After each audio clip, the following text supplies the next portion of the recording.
जय माँ भद्रकाली। बहुत बहुत स्वागत है आपका हमारे चैनल पर। तो दोस्तों, आज मैं अपने चैनल के माध्यम से आप लोगों को रावण की कुंडली के बारे में बताऊंगा। रावण की कुंडली संसार की सबसे महत्वपूर्ण कुंडली है। ऐसी कुंडली शायद किसी की हुई हो। न किसी देवता की ऐसी कुंडली है, न किसी राक्षस की ऐसी कुंडली है, क्योंकि रावण अद्वितीय था। तो इस बारे में आप लोग इस वीडियो पर अंत तक बने रहना, तभी आपको पूरी जानकारी प्राप्त हो पाएगी। और कमेंट बॉक्स में जाकर ओम नमः शिवाय जरूर लिखना। और जो चैनल पर पहली बार आ रहे हैं वो चैनल को सब्सक्राइब करके घंटी की बटन दबा लेंगे, ताकि हमारा अगला वीडियो आपको मिले और आप उससे लाभ ले सकें। तो आपको इतनी जानकारी मैं और देना चाहूंगा कि रावण की कुंडली के बारे में जो मैं आपको पूरा गणित समझाने जा रहा हूं, ये वीडियो 2 पार्ट में बनेगा। तो आपको इसके बाद जो हमारा अगला वीडियो आएगा वो रावण की कुंडली के गणित के बारे में दूसरा पार्ट होगा। वो भी बड़ा ही रोचक और महत्वपूर्ण रहेगा।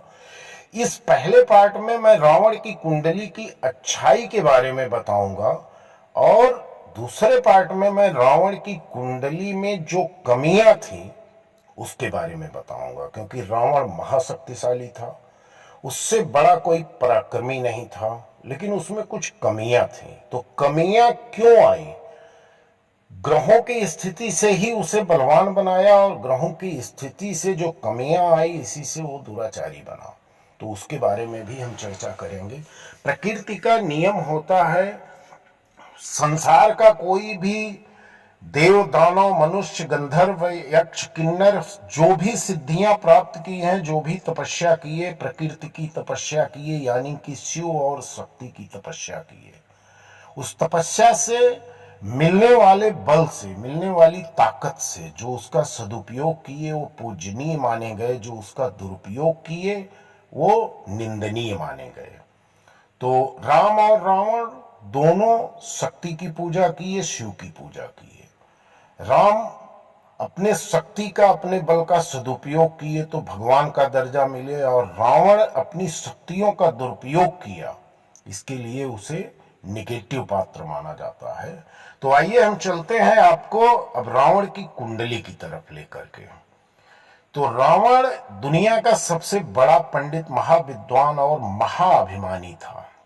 ब्रह्मा जी के पुत्र पुलस्त्य ऋषि थे, और उनके पुत्र का नाम था विश्रवा। विश्रवा की 2 पत्नियां थी। उनकी पहली पत्नी भरद्वाज की पुत्री देवांगना थी, जिनका पुत्र कुबेर था।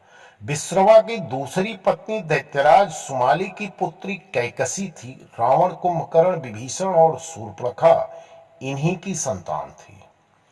रावण 2 अलग संस्कृतियों की संतान था, और इसीलिए ये अद्वितीय था और महाशक्तिशाली था।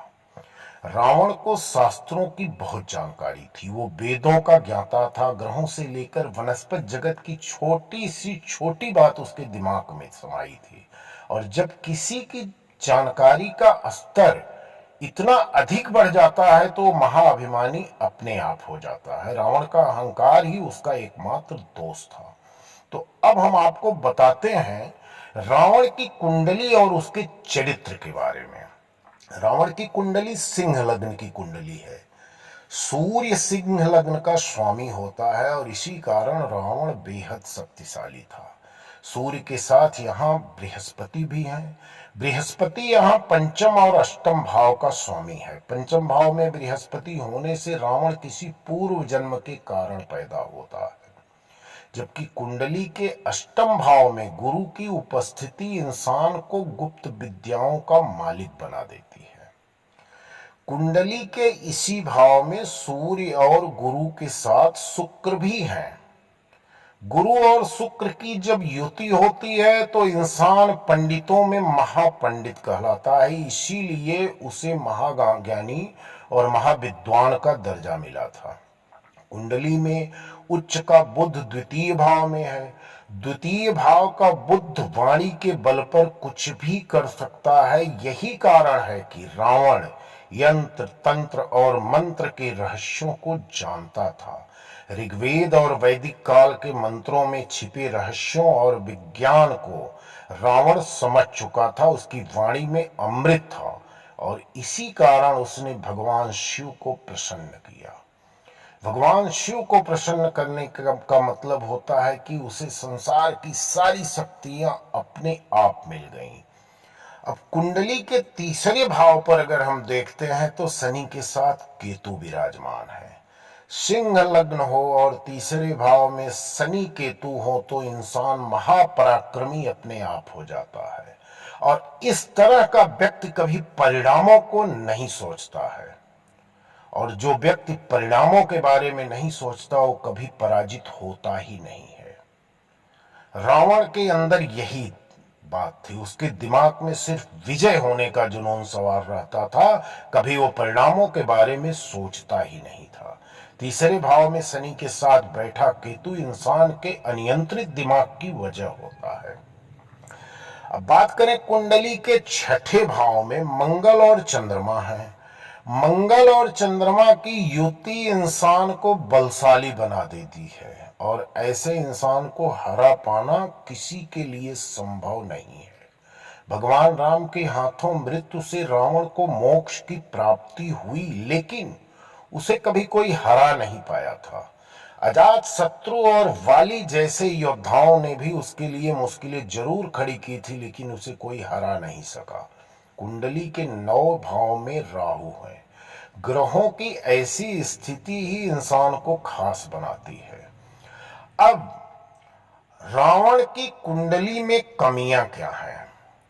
अच्छाइयां तो हैं ही, तभी तो इतना बड़ा महापंडित बना, महाज्ञानी बना, महापराक्रमी बना, वेद का ज्ञाता बना।